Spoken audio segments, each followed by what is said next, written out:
course, Molinari, the 26-year-old, coming off a nice win earlier today over Kumba Larac of France. She was a world silver medalist, but it was Molinari victorious in the quarters, so she brings a lot of momentum into this matchup against Morikawa. And that was exciting. The last 2 seconds, and she's got her angry face on. What was that movie? Don't forget your angry eyes. She's got her angry face on. She's ready to fight, and I tell you what, Larac was up by 2 points with 5 seconds to go, but her hand fighting, she continued to pull on the head, snap on the head, got a little nasty, and Larac gave up the takedown with 2 seconds to go for Molinari to win. It was exciting. Molinari representing the United States for the 3rd time in her career at the World Championship. She lost the bronze medal match back in 2019.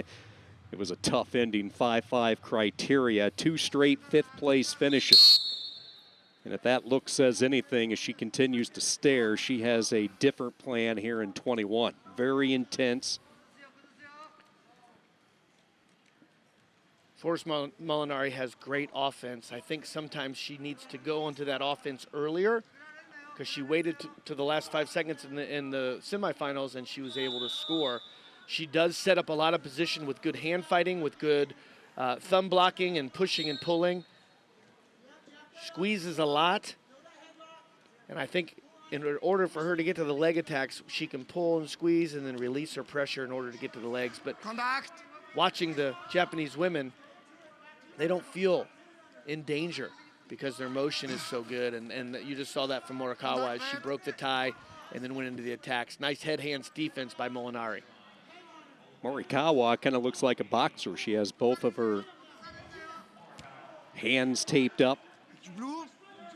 Head buried right now by Molinari. No score, a little more than a minute into this first period. Molinari was able to pull that head down. And you just saw Morikawa come with a forehead right to the face of Molinari. They're in grounded position. Out of bounds they go. No points as they were on the mat when they went out of bounds, so no step-out points.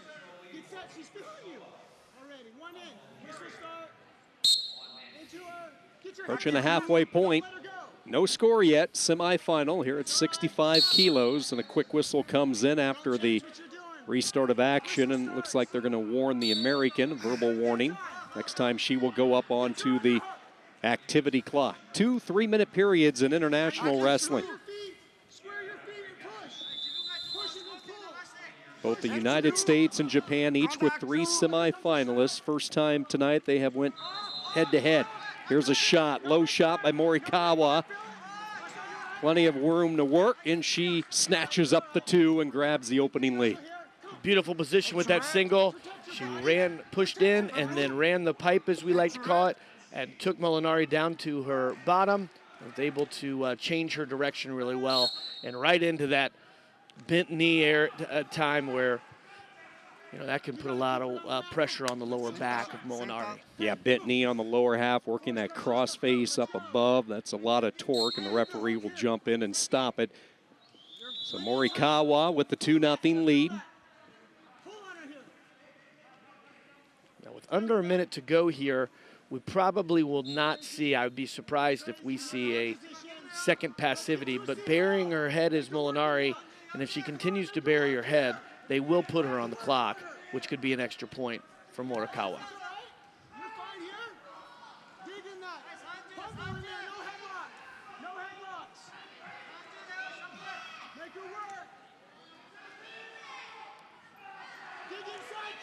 Nice left arm underhook by Molinari. She has head position on the other side, however.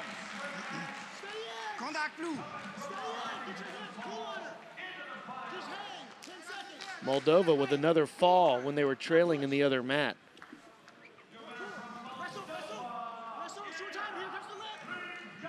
Irina Ringachi, the 20-year-old, able to get the fall over the Tokyo Olympian from Bulgaria, Mimi Ristovova.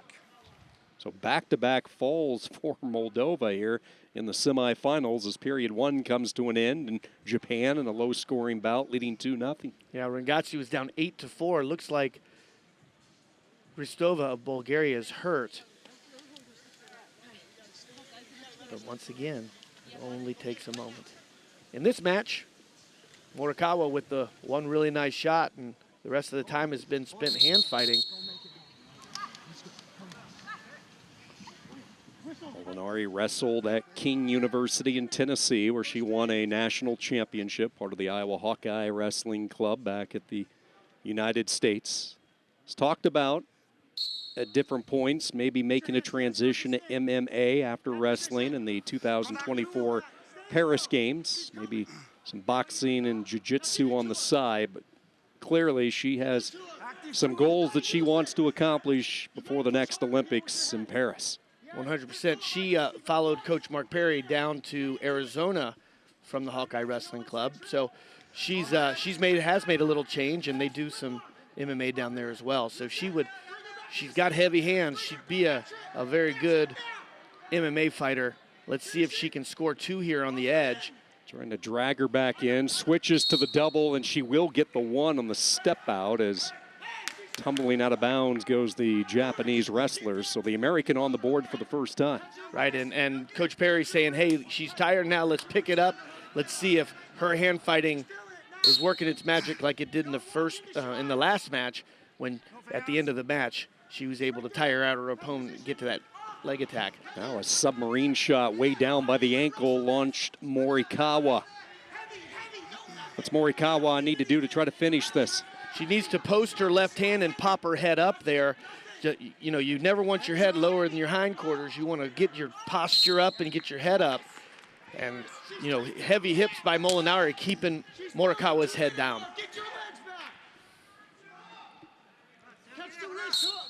This one appears to be heading down to the wire, and again it is Morikawa on the offense. Whizzer being applied here by Molinari, trying to spin her way out. She does, gets back up to her feet. And she's doing a nice job here pulling that head down, but Morikawa going to a body lock as she tries to power twist Molinari down. Molinari very tough with that whizzer position, but Morikawa just stayed intense with the position, never backed out, and continued her position up and in to force Molinari to get that 2-point takedown. Nice job there by Morikawa. She had the lock for a moment, then she kind of slid down, repositioned, went with it, and gets the 2. So Japan looking to run the table here in the early stages of this session. 2 for 2 already. Very similar to what we saw from Fujinami in our last match. Morikawa hitting straight shots with not a whole lot of setup right when the whistle blows. So they're very good off the whistle. 1 more point on the step out for Molinari. Question becomes, will Molinari be able to get a takedown here? That's the key. 60 seconds, down 2. She's going to need more than just 1 takedown because Morikawa has 2 2-point moves where Molinari has 2 1-point moves. So step outs aren't going to do it right now, as Molinari's going to need at least 2 more takedowns or a feet to back move. Inside trip possibility there, but Morikawa able to sidestep it. 2 wrestlers disengage, 43 seconds to go. Molinari trying to find some offense. You see the changing of levels from Morikawa, still doing enough offensively. Shot on by Molinari, easily pushed away. Now Morikawa trying to reposition. Again, the step outs don't do a lot, looking for that trip. She had to roll the die and take a chance. Ends up for 2. Let's see if it gets confirmed for Morikawa. It did, and the whizzer kick just wasn't really there. Morikawa was able to limp her arm out and feel that pressure on the step out. So 2 points on the takedown for Morikawa.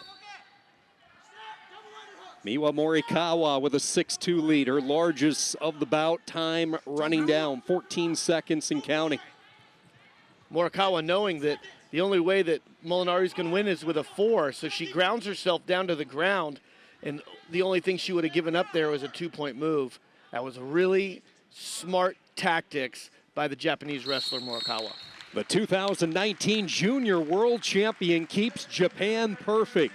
3 for 3 in the semifinal round. 6-2 your final score. Morikawa